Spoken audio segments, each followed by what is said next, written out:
Film today Venkatesan பணிவான வணக்கங்கள். இன்றைக்கு தனுஷ் தன்னுடைய 50வது படத்தை நிறைவு செய்கிறார். அந்த படம் தான் உங்களுக்கு தெரியும், நாளைக்கு ரிலீஸ் ஆக போகிற ராயன் படம். ஒரு காலத்தில் தனுஷ் இன்றைக்கி மிகப்பெரிய லெவலாக வர்றதுக்கு காரணமாக இருந்தவரோட அண்ணன் செல்வராகவனுடைய இயக்கத்தில் தான் தனுஷ்க்கு மிகப்பெரிய ஒரு மாற்றங்கள்லாம் கிடச்சிது. துள்ளுவதை இளமையிலிருந்து, அதுக்கப்புறம் புதுப்பேட்டையிலிருந்து, இன்னும் பல படங்களுக்கு அவர் காதல் கொண்டேன்லாம் பல ஹிட் படங்களை கொடுத்தாரு.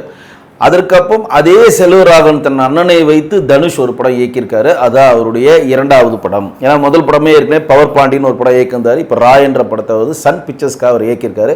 சன் பிக்சர்ஸ்க்கும் தனுஷ்க்கும் ஒரு நல்ல கான்டாக்ட் இருக்குது அப்படின்னு தான் சொல்லணும். ஏன்னா சன் பிக்சர்ஸ் தனுஷை வச்சு தயாரித்த எல்லா படங்களும் வெற்றி படங்கள் தான். படிக்காதவனாகட்டும், திருச்சிற்றம்பலம் அப்படின்னு சொல்கிற படமாகட்டும், மாப்பிள்ளை படமாகட்டும், இந்த படங்கள்லாம் மிகப்பெரிய ஒரு வெற்றி அடைந்த படங்கள் தான். அந்த வரிசையிலும் ராயன் எப்படி இருக்கும் அப்படின்னு நமக்கு தெரியும். பட் அந்த கதையை பற்றி நீங்கள் பார்த்தீங்க அப்படின்னு பார்த்தீங்கன்னா, இதில் ஸ்டார் காஸ்டில் அவர் ரொம்ப மெனக்கிட்டு இருக்கார். அவருடைய சொந்த படமாக இருந்தாலும் ஸ்டார் காஸ்டில் ரொம்ப மெனக்கிட்டு இருக்காருன்னு தான் சொல்கிறோம். ஏன்னா செல்வராகவன் எஸ்.ஏ. சூர்யா இருக்கார், பிரகாஷ் ராஜ் இருக்கார், துவாரகா இருக்காங்க. இப்படி பல லீடிங் ஆர்டிஸ்ட்டை நிறைய பேர் உள்ளே கொண்டு வந்திருக்காரு.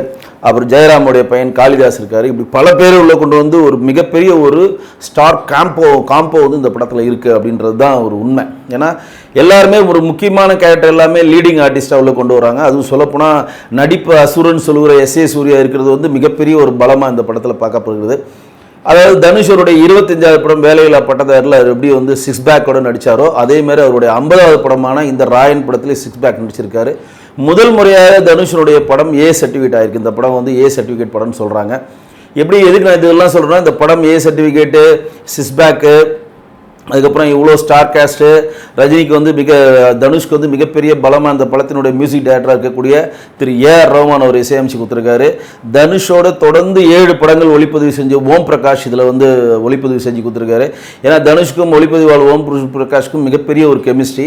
இப்படி பல சிறப்பு அம்சங்கள் இருக்கிற இந்த படத்தினுடைய கதை என்ன அப்படின்னு கேட்டிங்கன்னா, நீங்கள் அப்படியே இப்படி ஒரு தளபதி படம் பார்த்த ஃபீலிங் போனீங்கன்னா, தளபதி படம் கிட்டத்தட்ட ஒரு மகாபாரத கதையை முன்னாடி கொண்டு இருக்கும். அதாவது குந்தி தேவி ஒரு குழந்தையை பெற்றுப்பாங்க. அந்த குழந்தையை வெளியுள்ளது காட்டாமல் ஆற்றுல விட்டுருவாங்க. அதை எடுத்து வளர்ப்பாங்க. அவர் கர்ணனாக மாறுவார்.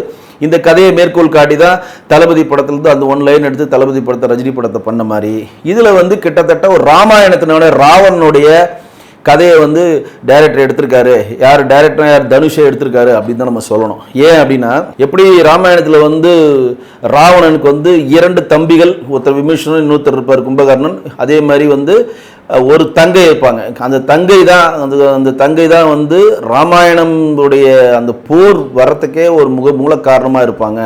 அப்படி உங்களுக்கே தெரியும். அந்த ராமாயணத்தில் மூக்கறுத்துப்பட்டு அவங்கள்ட்ட போய் அண்ணன்ட்ட சொல்லி அதனால் போர் மூழ்கிற மாதிரி அது ராமாயண கதை பெருசாக போகும். அந்த மாதிரி ஒரு ராவணன் பேஸ்டாக கதாபாத்திரமாக தனுஷ்க்கு படைக்கப்பட்டிருக்கிறது. அவருக்கு 2 தம்பிகள் இருக்கிறாங்க. அதில் ஒரு தம்பி யாரடா மகேஷன் போன்ற படங்கள் நடித்த சந்தீப் தான் ஒரு படம் தம்பியாக நடிச்சிருப்பார்.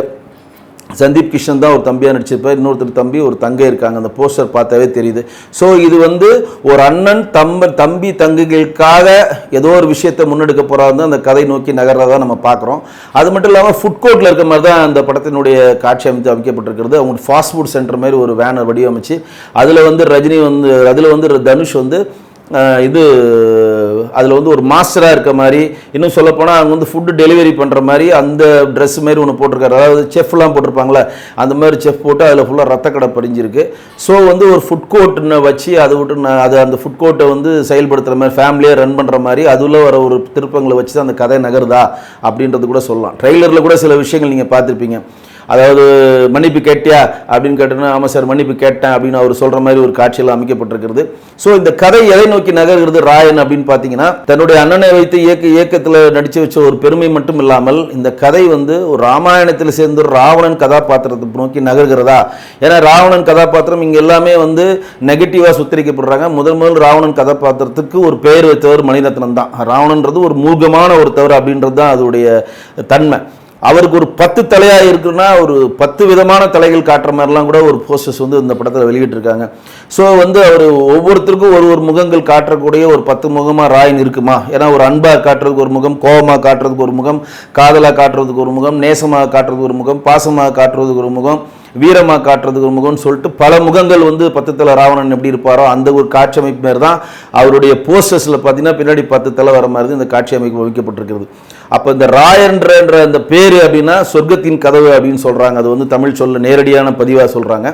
ஆனால் இந்த பேர் வந்து இந்த படத்தில் வந்து இந்த பேர் வைக்க வேண்டிய காரணம் என்ன அப்படின்றத நம்ம படம் பார்த்தா தான் தெரியும். ஆனால் இந்த கதை என்ன நம்ம பார்க்குறதுக்கு யூகிக்க முடியுமா நம்ம எப்படின்னு பார்த்தீங்கன்னா, இந்த கதை ராவணனை பேஸ் பண்ணி அவருடைய ஃபேமிலியை பேஸ் பண்ணி இருக்கிற மாதிரி தான் போஸ்டர்ஸில் எல்லாமே சொல்லுது. அதாவது 2 தம்பிகள் ஒரு தங்கைக்கு அவங்களுக்காக பாடுபடுற ஒரு அண்ணனாக செயல்படுறாரு.